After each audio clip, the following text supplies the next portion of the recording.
The first time you notice it, nothing actually happens. No argument. No goodbye.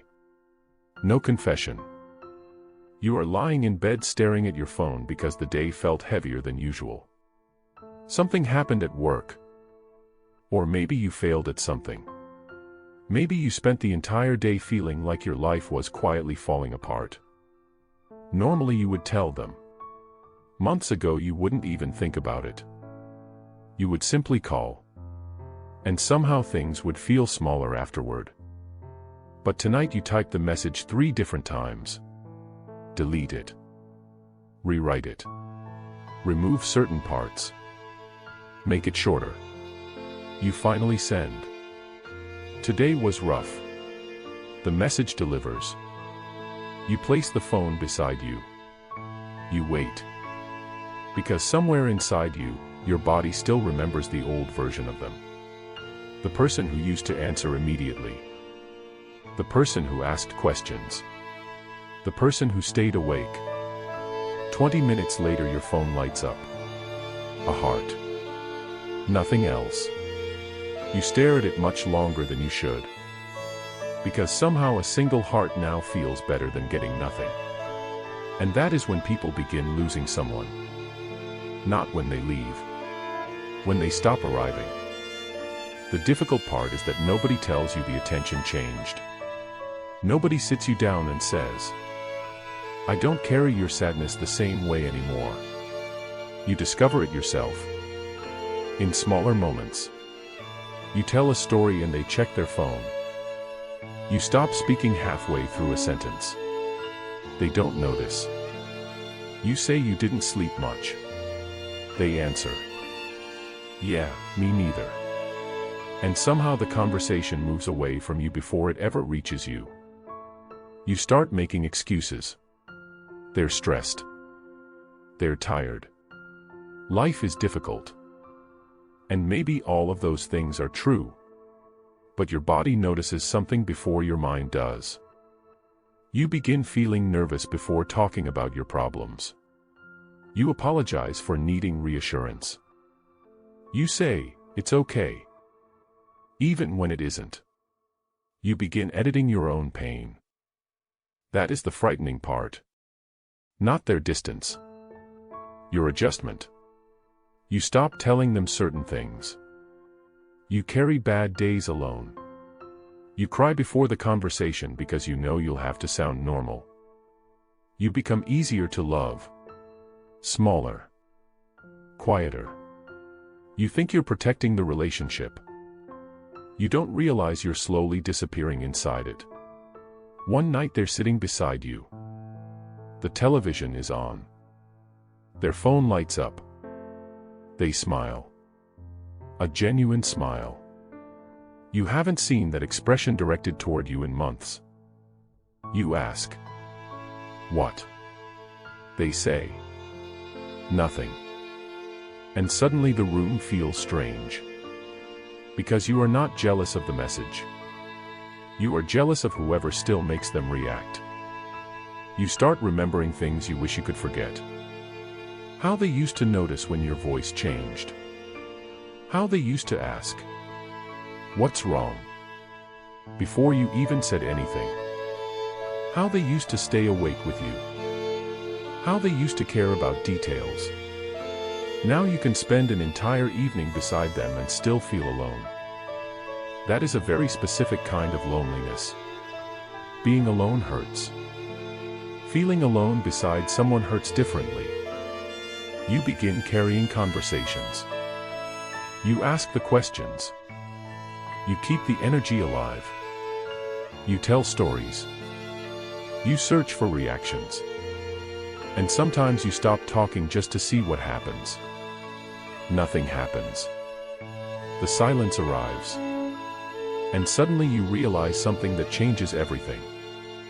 The conversation survives because you keep saving it.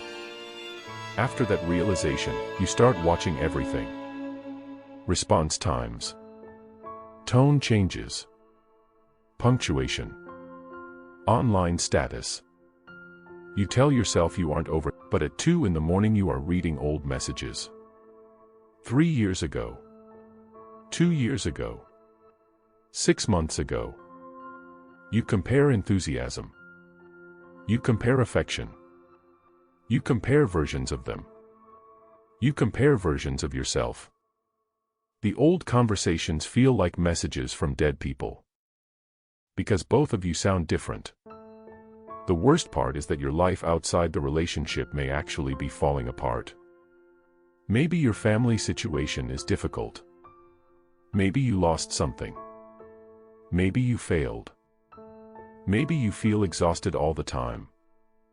And the person you instinctively reach for has somehow become the person you hesitate to disturb. That changes people. You stop asking for support.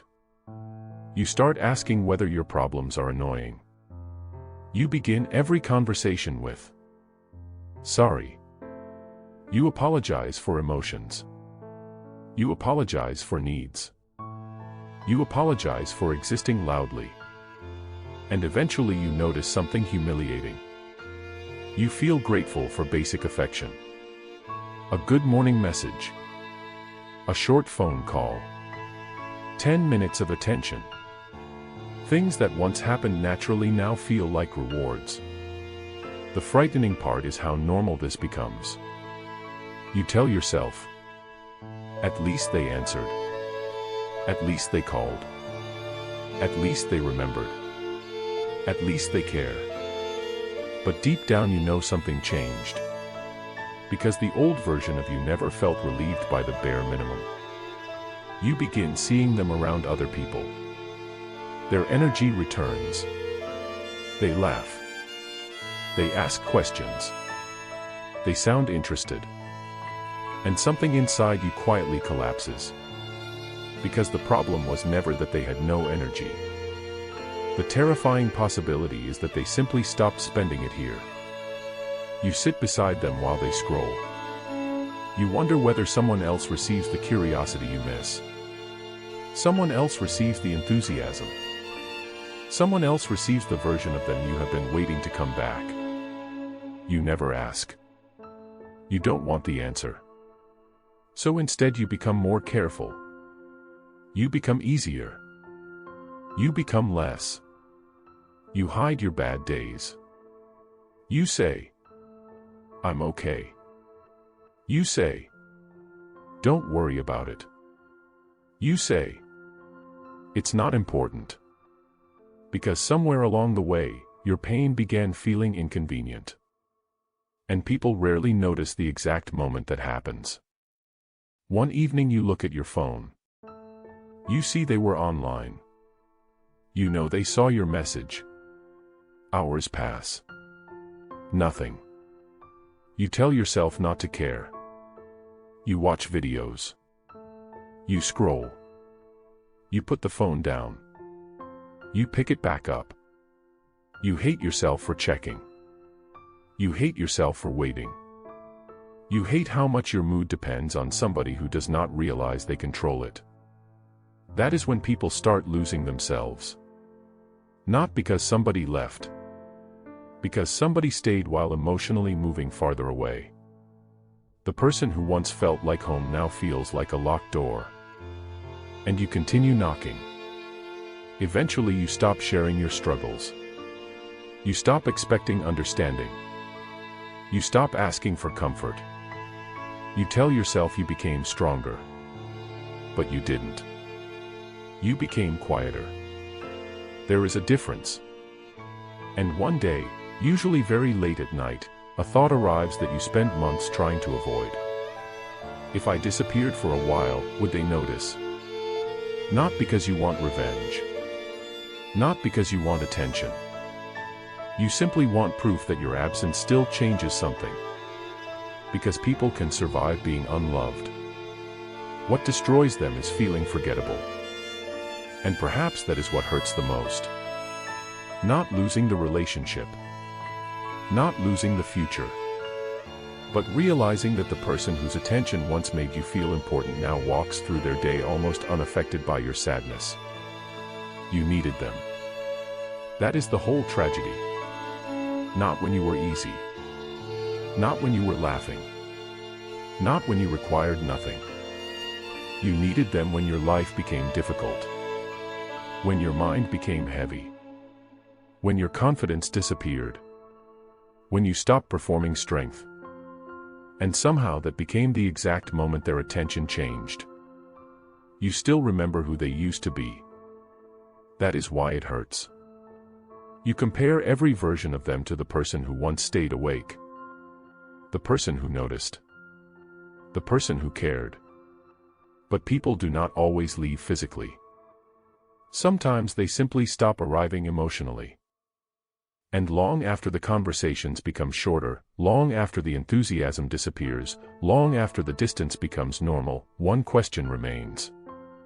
At what point did your sadness become easier to ignore than your presence was to lose?